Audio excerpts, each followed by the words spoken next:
السلام عليكم ورحمة الله وبركاته دمان walaalahey Soomaaliyeed waa idin salaamay meel walba oo dunida afeed ay ka joogtaan 25 December Muqdisho ama Xamar in ay ka dhacdo doorasho heelay kalaambi ah 26 Decemberna dowladda Israa'iil ay u ictiraafto dowladda Somaliland dowladnimo maxaa isku keenay maxaa isku soo aadiyay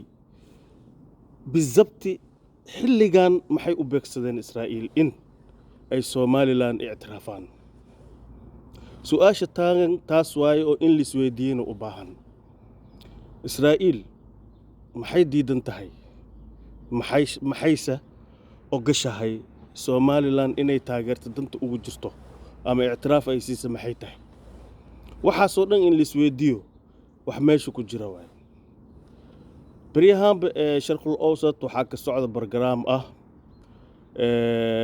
إسرائيل أم يهود إن أي قانكو قارين خدس حكي حيل بإني خاذن دونان يعني نكي هرتودي ما إني حاخي دونان سدا أكتين لو سنة كهرميا رئيس الوزراء حمزة شركي جامعة عرب كواتي أو كتاجر فلسطين هذا أو فاير نقدي أو فارل نقدي أو ماشي كجديد dadkan waxba ma ilaawaan khalad yar hadda ka gashid saac bisaaceena la dadkan maanta doorashadan heelay kalaambeeda ah oo nin iyo qoriga ah nin walba wixii ninka wax doorahay ninkiis doorahay xataa ma oga kii la doorahay ninka doorooy xataa ma ogeen doorashadii markii ay dhacday caalamka ay arkeen telefishinada qaateen isla markii dowladda Israa'iil waxay ictiraaftay Somaliland مهما عربيضة وحي ترادا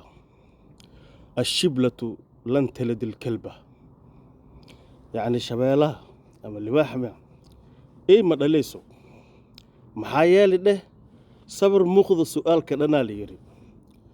ورسومالي هبية يا داروت مثلا هبية حال كينا يحكم كينا بعس نخذي حمر أنوكاله حمر أنوكا له أنتي كجستين حرق جيت كاس ديلو سين Somaliland ولا حد حرنمو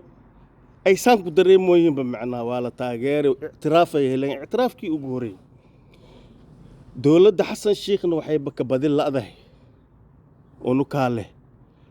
دت كيسة حلبانا هذا سنتر هذا بروفيسور هذا أخويانا هذا تيك توكر هذا ورنوع والبا هذا وحي تاجين أنوكا له sidee rabtaa dad oo aayahood iyo warkooda iyo siyaasadoodba noqotay unukaa leh in ay dowlad loo wada dhan yahay dhisi karaan laas caseer ilaa laas kambooni ay dhisi karaan Somaliland ay ku soo celin karaan Somaliland waa fogaad iska dhaafay xataa Puntland la soo celin laayay haddii arinta ay sidaan ku sii socotana kilinka shanaad Ethiopia hadday batay toosay u sii raaci doontaa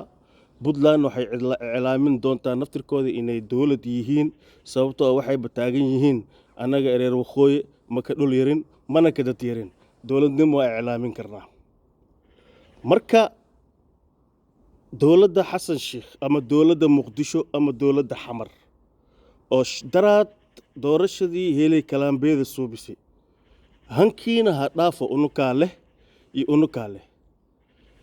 waxawaay xilli waxa la taagan yahay dadka la isku soo dhaweey lahay midnimo la dooni lahaa sida dadka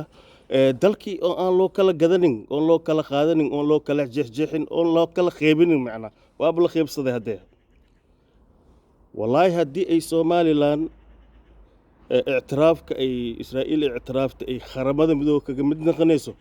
leesh la waa taageerana waxaan leenahay mabruuk hambalyo ayaan leenahay waa istaashi maxaa yeelay dheh 30 sanad is hayseen بربلامكي يبوخ أنا هاستو إذنكم واقع جذبتين مركز سومالي هلا فكروا دور الشذا هيلي كلام بيذا كنا عشان إلى واتنك ديسمبر يلح إلى واتنك إن سومالي لان لاعترافه وحي اسكو صوب بيجي سؤال جوابته تذين كذين كروا ويدين سلامي